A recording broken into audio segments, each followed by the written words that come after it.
Good evening and welcome to GBS News at 9, where we make your news our business. I'm Paul Madhenga, bringing you the most important stories from around the country and beyond. Our sign language interpreter tonight is Alan Kiama. And now, starting with our first story, President William Ruto has received 12,353 UDA aspirants in Nairobi in what has been referred to as an early process toward the 2027 general election. The meeting comprised candidates vying for positions such as gubernatorial, senatorial, women's representative, parliamentary, and MCA seats. However, most of them were vying for MCA positions. Ruto promised them that they would be given free, fair, and credible party nominations with his personal supervision to avoid any form of interference. He also urged them to be tolerant to avoid using insults, violence, or chaos in their campaigns. On his part, Deputy President Kithure Kindiki defended the government's activities since 2022, citing that the economy is stabilizing with reforms in place. However, he also urged leaders who are planning to reverse government programs to be cautious. Prime Cabinet Secretary Musalia Mudavadi, UDA Deputy Party Leader Issa Timami, Chairperson Cecily Mbarire, and Secretary General Hassan Omar were also in attendance. Let's have more. Now began the process of bringing down taxation. Mumesikia Professor vile amesema, bunge ikifunguliwa in the next week, tunapeleka mapendekezo kule bunge. Kila Mkenya ambaye mshahara yake ni 30,000 na kuja chini, hakuna kulipa ushuru tena. That is number one. Because we have steadied the economy. Tunaelewana, my friends? We would not be able to reduce taxes if we had not set the foundation right.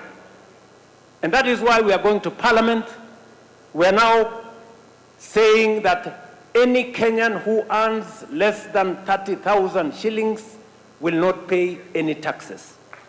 Number two, we are saying any Kenyan who earns up to 50,000, we are reducing their taxes from 30% to 25%.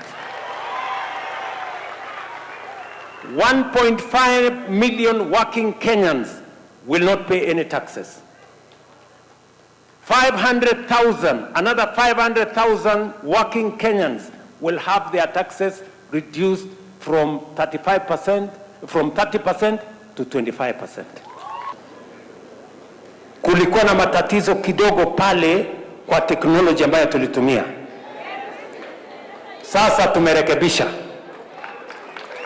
We will have a foolproof digital system. Hatutakuwa tunabebana na makaratasi. Hiyo system tunapiga nayo kura kwa mtandao. Pale kutakuwa na gadget. Wewe lazima ukuje na ID yako ama passport. Without an ID, you cannot vote. Sio kama tunaelewana? And we have added security features ili tuhakikisha kwamba hakuna mtu anaweza kuongeza kura ya mwingine, hakuna mtu anaweza kupunguza kura ya mwingine. Na hiyo teknolojia, tukifunga polling station 5 minutes itakuwa imemaliza kuhesabu. Kila mtu atakuwa amejua nani ameshinda, nani hajashinda. Tunasonga na the next agenda. We need a strong and democratically elected president in Kenya.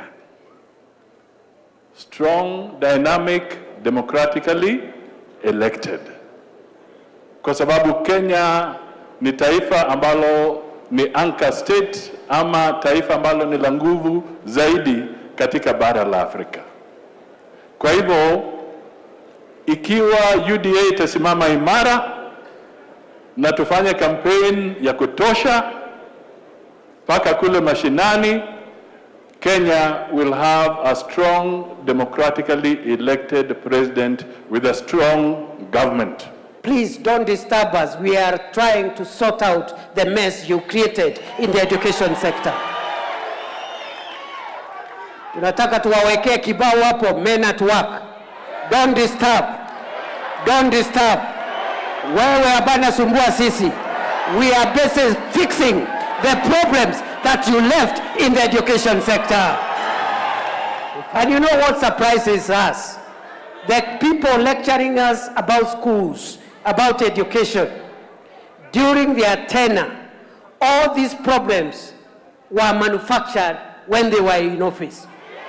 Shida ya curriculum, shida ya no teachers, no classrooms, all these problems were manufactured when they were in office.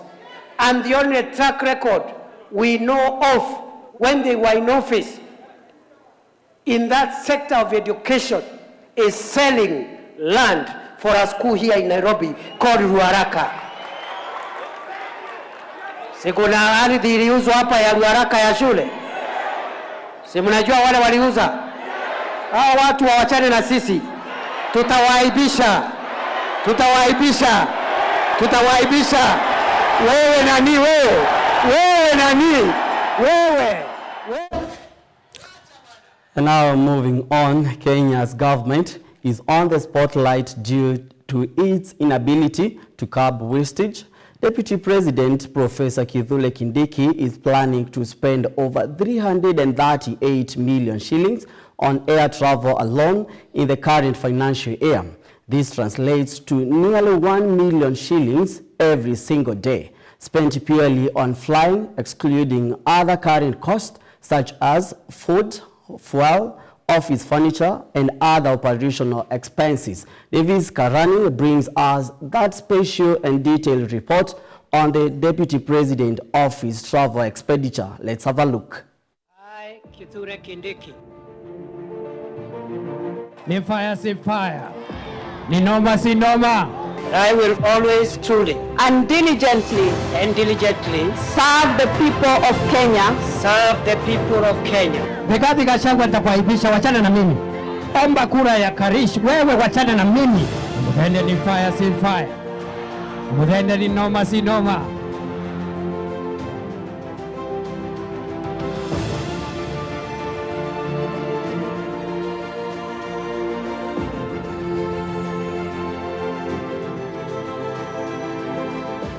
Professor Abraham Kithure Kindiki in 2025 has been in the air, flying in high-speed jets aircrafts, moving from one destination to another, both locally and internationally. It is evident that the bottom-up economic transformation agenda is not just a slogan.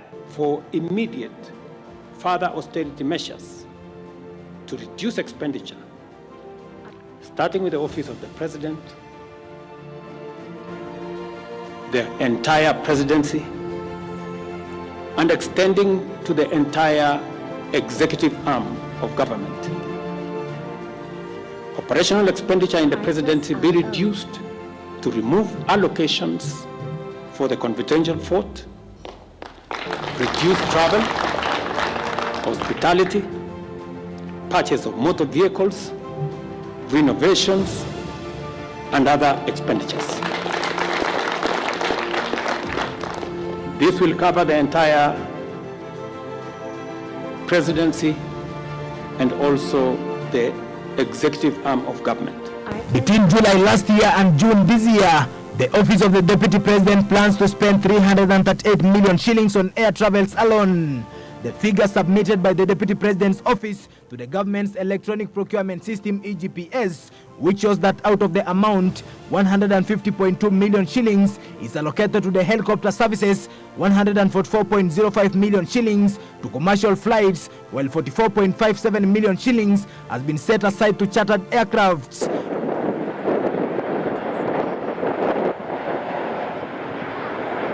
That Data from the Office of the Controller of Budget further shows that between July and September last year, the Deputy President's Office spent 425.87 million shillings in total, with 43.84 million shillings going solely to domestic and foreign air travels. Interestingly, the first quarter appears to have been the least flight-intensive period, as payment projections seen indicate that air travels was expected to rise sharply between October and December, and again between January and March. For helicopter services alone, the Deputy President's Office projected a total of 5,010 helicopter trips for the full financial year. Of these, 1,002 trips were planned for the third quarter and 1,002 trips for the financial quarter covering April, May and June 2026. I have not been able to travel because of the previous national duty I was doing, which compelled me to stay within the territory of the Kenya 24 hours, 7 days a week, including on Christmas Day.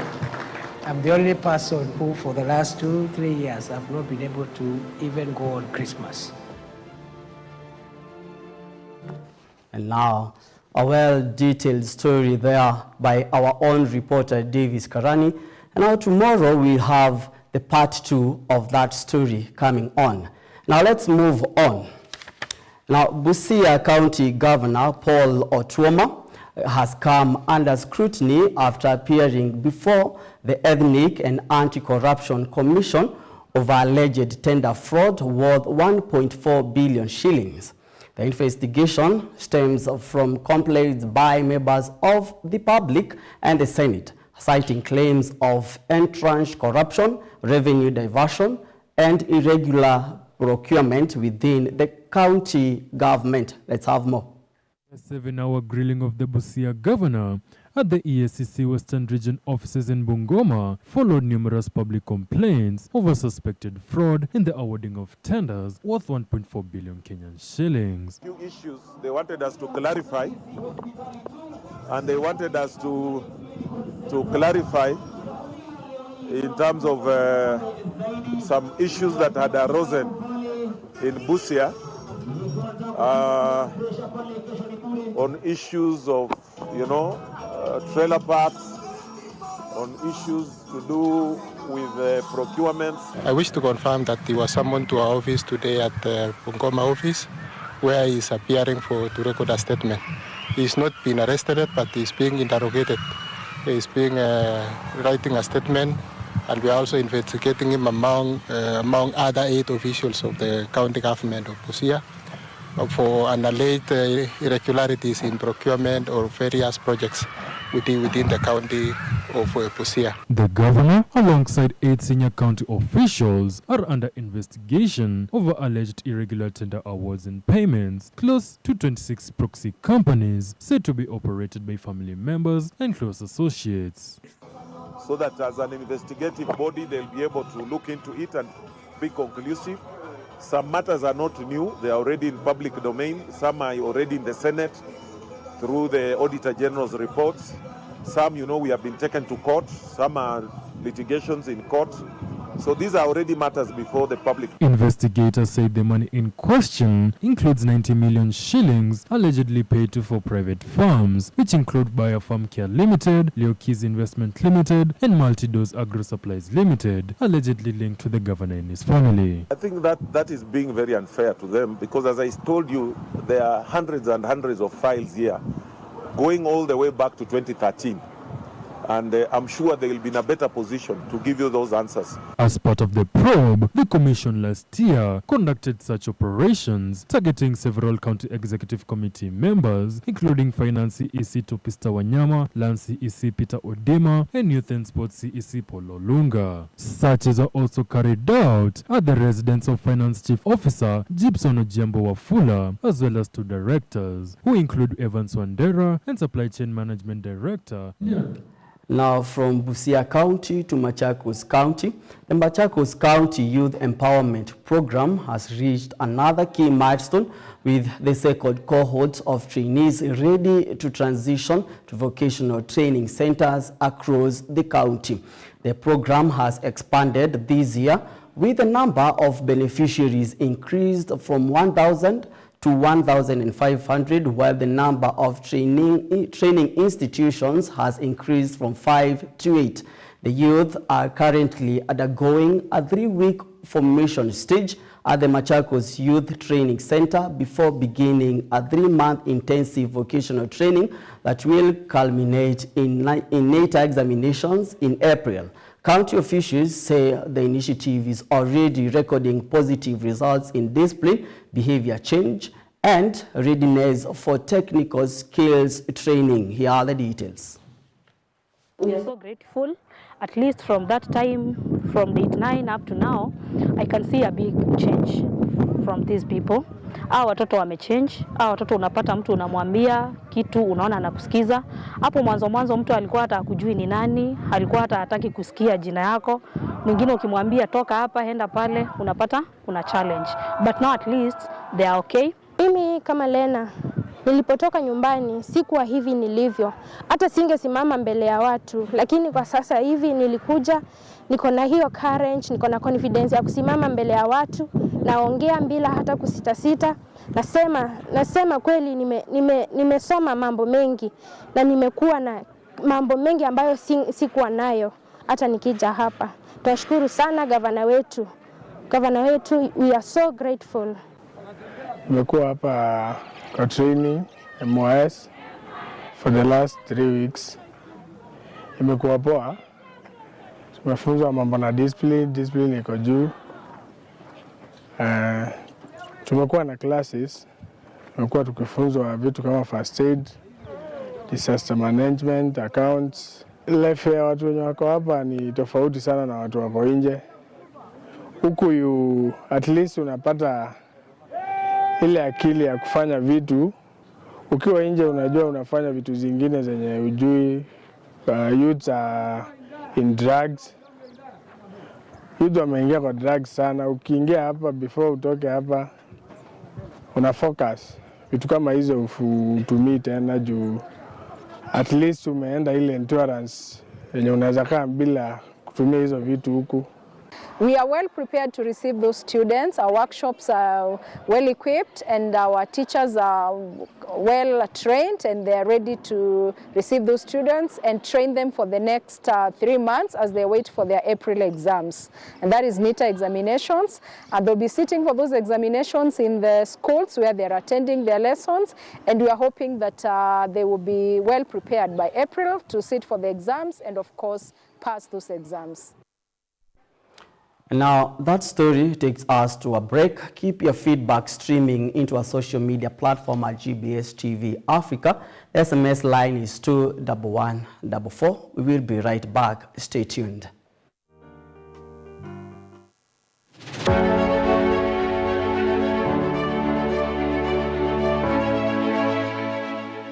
Hey yo, Mambo VP man, Mambo VP. Welcome to Echo Muziki. This is the best gospel show in East and Central Africa. My good name is Bensi, but you can call me the true ninja, and of course I'm not alone. I'm with the baddest, the illest, the freshest, Mr. Chicky, DJ Jalaz with a Z. Yes, sire. This is where we bring you the top gospel song of the week. The top 10 best gospel jams in the week, of course. Na haya yote ni kwa neema, si kwa nguvu, ni kwa neema. And of course we bring you the best gospel news, and of course the freshest interviews from the best guests.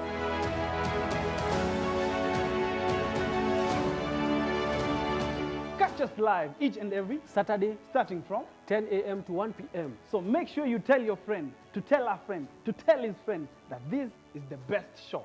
Only on GBS TV Africa.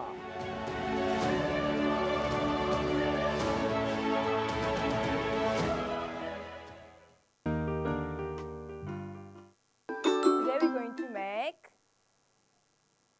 ta-da! A boba tea letter set.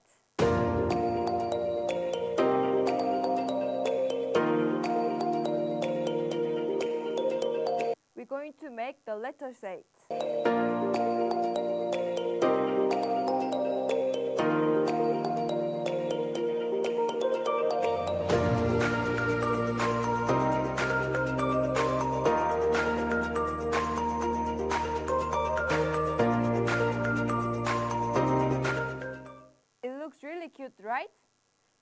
are finished to make.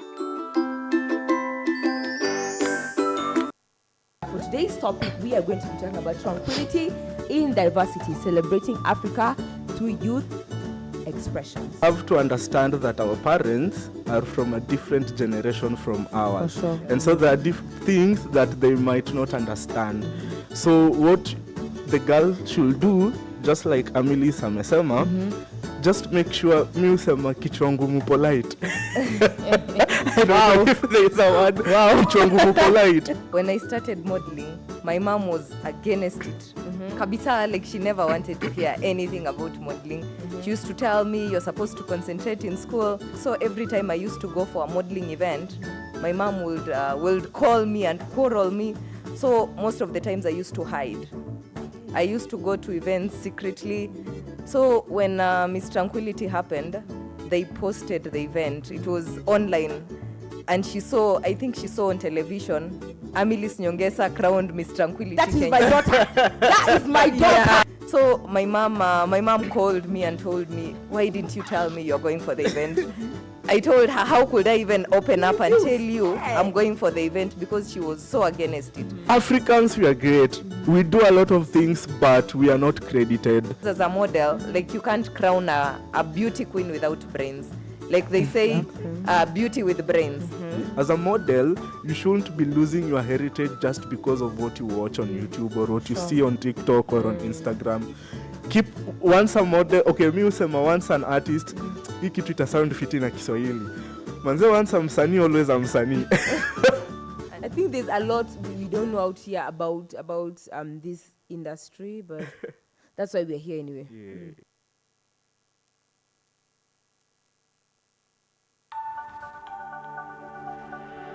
Everywhere, GBS.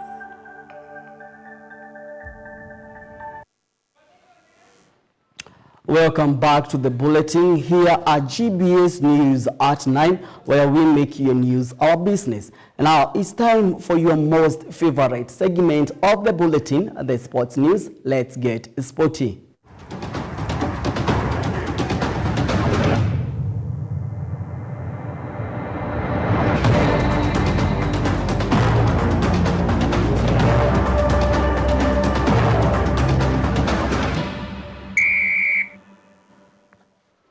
And now, as the senior Harambee starlets continue the ascent of the FIFA World Rankings, the new generation of starlets from Kenya get ready for their turn in the history books. The other 20 starlets will meet Tanzania in a make-or-break contest with a ticket of the 2026 FIFA Under-20 World Cup in Poland hanging in the balance. The Starlets' head coach, Jacqueline Juma, has revealed her final squad for the heavily anticipated Battle of the Border.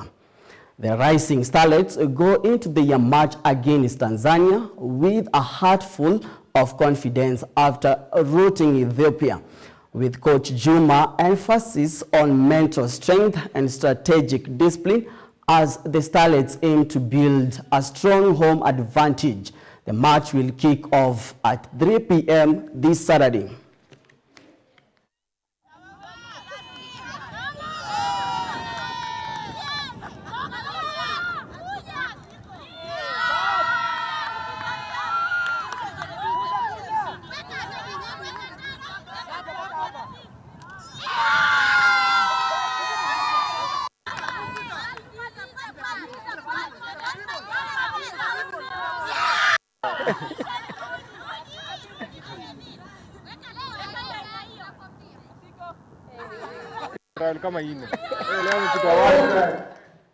Well, all eyes are on Manchester City tonight as the final Wembley spot is decided, while Arsenal have already qualified after beating Chelsea.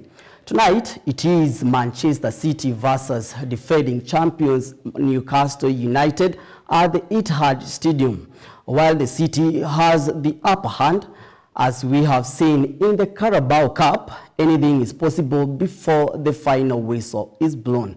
Newcastle United face a tough test as they aim to defend the trophy, despite poor form in the league, as well as injuries to Bruno and Joel Litton, though there is a glimmer of hope in the form of Anthony and Sandral Tonali, while Sealy has the historical upper hand as well as a kick of 8 p.m. GMT, that is 11 p.m. East African time. Here are the details.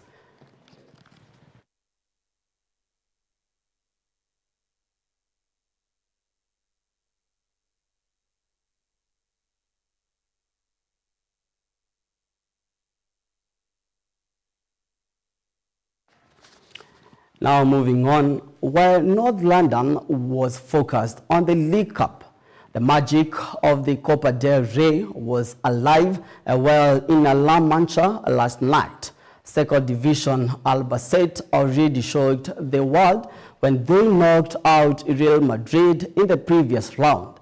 The last night, they had the reigning champions FC Barcelona in their side, but as the old age goes, to be the king, you have to beat the king.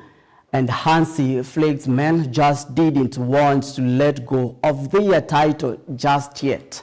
Barcelona held off Albacete's late charge to win 2-1, with Lamine Yamal getting the first goal, Ronaldo Araujo netting the second before Albacete's late charge. The win swept Barcelona into the Copa del Rey semi-finals for the record 63rd time.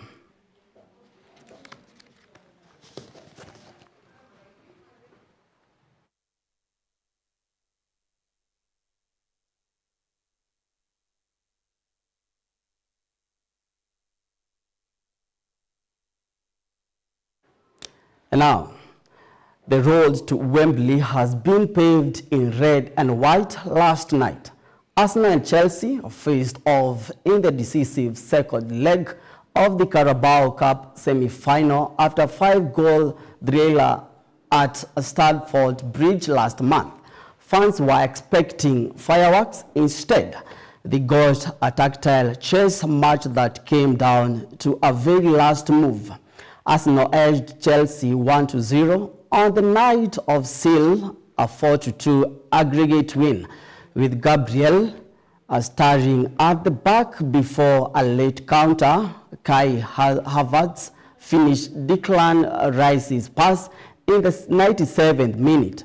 The victory sets Arteta's side to their first League Cup final in 8 years, where they will choose the first piece of potential quadruple.